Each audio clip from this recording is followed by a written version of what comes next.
All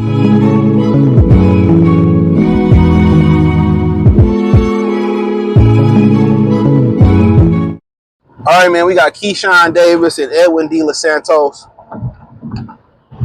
doing their thing. I think it's June 7th. What's that? What's today? 2nd, 3rd, 4th, 5th, 6th, Saturday. So he fighting in Virginia. They was telling me that Edwin I don't know how true this is, allegedly he had blood clots. And last time we threw some health talk on the Goodfella TV Patreon to help y'all with some of the things that I've experienced from taking printing to a lot of shit y'all never took before. And always remember, what don't work for me or work for me will or won't work for you. That's not always the case, right? I'll show you how to take these things and why it's important to cycle off these things. But when you're dealing with blood clots, I would say I got a few supplements that you take that'll prevent that. And if you went through that, it helps stave that off too. But I'll talk about that in Goodfella TV Patreon. So that link's in the description, right?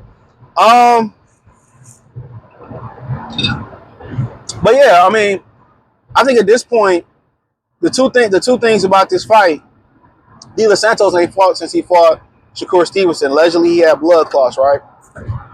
There's three things about this fight. The first thing, it don't matter what Keyshawn do, people not gonna like it, right? Oh, Edwin, he blow him out. Edwin Santos was out the ring for a year some change, whatever it was, all right? That's just the normal rate for people. Oh, yeah, blood clot, whatever he do. He struggled with Edwin Santos, or he robbed. That's just the game. You know what I'm saying? If I'm Keyshawn, I ain't going back and forth with these dudes, man. That's the game. I've been liking Keyshawn for real. The last two fights, he putting it together. He could have put it together a lot sooner had they kept him more active, in my opinion. But he looking like the one. I'll give him. Now, I ain't no fan of that nigga as a person. What I see, but that nigga coming. He come. I mean, I think he can be the face of the sport, honestly. And like I said, I cannot like somebody, but I can be objective. You know what I'm saying? I can keep it a bean. You know what I'm saying? I'm gonna keep it 100-1, right? But he looking like the one. He got the personality. He got the game. He got the size. He got the mentality. But we said they're gonna move the bar regardless against him in this fight. The second thing that you're gonna notice with Keyshawn in this fight is you're gonna be able to answer: can he take a punch? What happened when he get punched? What happened when he just get the mental stress of taking a puncher? Remember Andre Ward talked about this, and he said that Virgil Hunter, when he fought Edison Miranda, I remember, and Miranda Miranda broke somebody's jaw. I forgot who. I think he broke Arthur Abraham's jaw. I think he did. He still lost that fight, by the way. I think did he break Arthur Abraham's jaw? Miranda was a wild, hard punching motherfucker. You know what I'm saying? It was him, Saki Obika, but Miranda punched harder than Saki Obika. So when people kind of talk about Andre Ward, he fought some motherfuckers, in my opinion. They may not be the biggest name, but you got to understand there ain't a lot of big names historically at 168. 68 really made the jump as an American division. Really, with Andre Ward in the Super 6, he jumped that division, right? He made it American. That's why Hagler never went over there. You get robbed going over to the UK for your first title shot. Who the fuck want to go back? So, but he said that Virgil was taught just the mentality of taking a punch, mentally preparing yourself to take a punch. And you have to. You go to work. Saturdays is some bullshit. You mentally prepare yourself for some bullshit. So we're gonna tell his mentality and how he take a punch in this fight, probably, right? And also about outdoing Shakur Stevenson. We gonna be the gauge is gonna be Shakur Stevenson. But as far as the fight, the crazy thing is if he having trouble at the weight, it's always iffy fighting a puncher. It's always iffy. And I heard Brian Norman say something. He kind of pretty much said on Mill City Boxing that Edwin Santos and Tank was the hardest punchers he ever sparred. He done sparred Bud. He sparred a few other guys. And to me, that's subjective. When you spar, it's practice. That's my mentality. That's practice. You ain't giving nobody they best shot.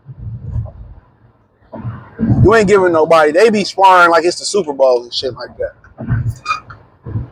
So I take what's sparring with a grain of salt. Niggas is cutting weight. Motherfuckers is having fat camp. You don't know where they body is legitimately at that point, right? So, but uh, but yeah, that's the three things about this fight. You know, for Edwin De Los Santos, it's like, where is he at physically? He been out. Like I said, sparring don't preserve y'all like you think it do.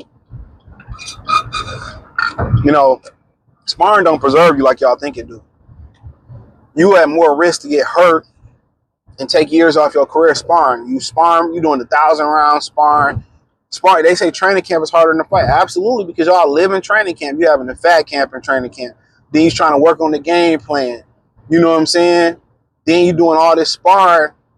Like I said, really you only need 6 to 8 weeks. But that's if you active. You active in the actual ring. So really it's all about the activity for Edwin De Los Santos and where he at, coming off a blood clot. Where is his legs at? That shit can kill you.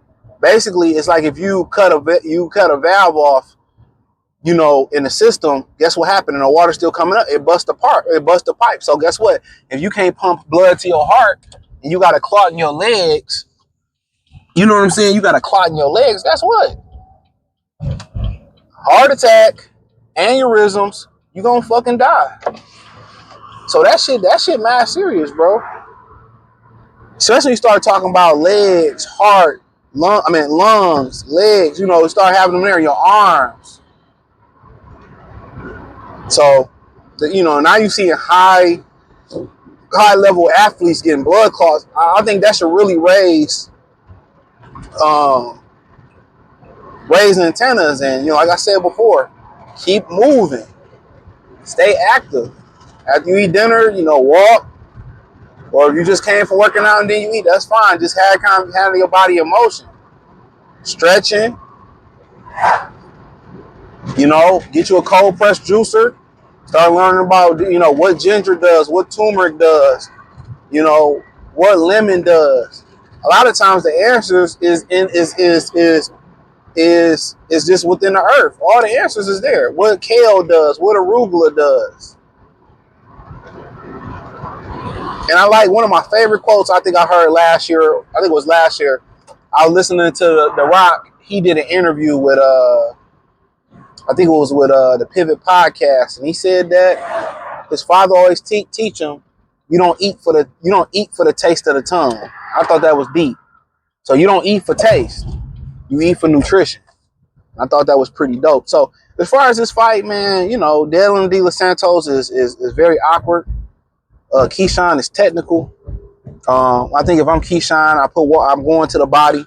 But it's always hard to go to the body with a puncher because it's a risk. Because if you don't get out the way or bring your hands back home, you know, if you don't get them, it's going to be a problem. But guess what? Once you start bringing them punchers' hands down, then it really turns into a victory. You know what I'm saying?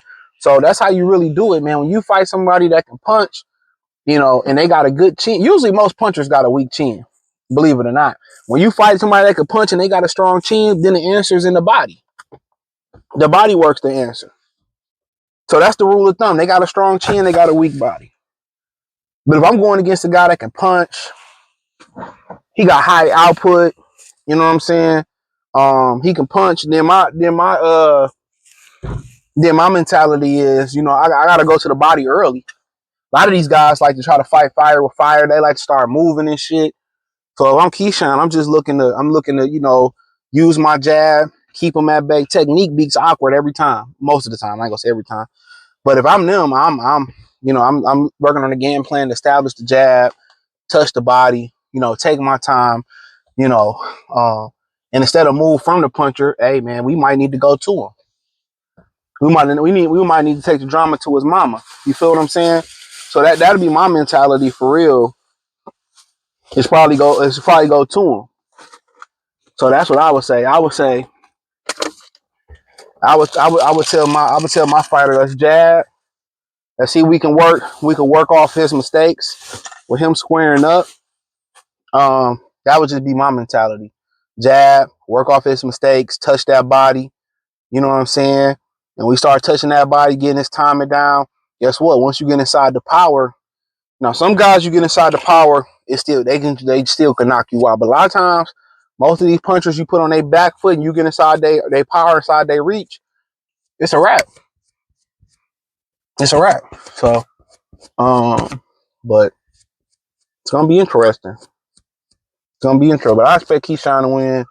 They should keep Keyshawn more active, in my opinion. But we're gonna see if he could take a punch. I think Keyshawn to win. I'm gonna say he stopped De Los Santos in 10. I'm gonna say stop him in 10. I don't like the fact that De Los Santos don't have the activity. Yeah, I don't like the fact that the activity not there. So with him not having activity here, I think that's a problem. But thumbs up the video, share the video, subscribe to the channel. The subscribe button is the bell icon button. Hit all notifications, increase your chance to get notifications. We go live or drop video. Yeah, like I said, hit the link tree, find me on X, Instagram, Spotify, Anchor, Cash App, Venmo, PayPal, the whole 9. Peace. Check out the fight prediction playlist.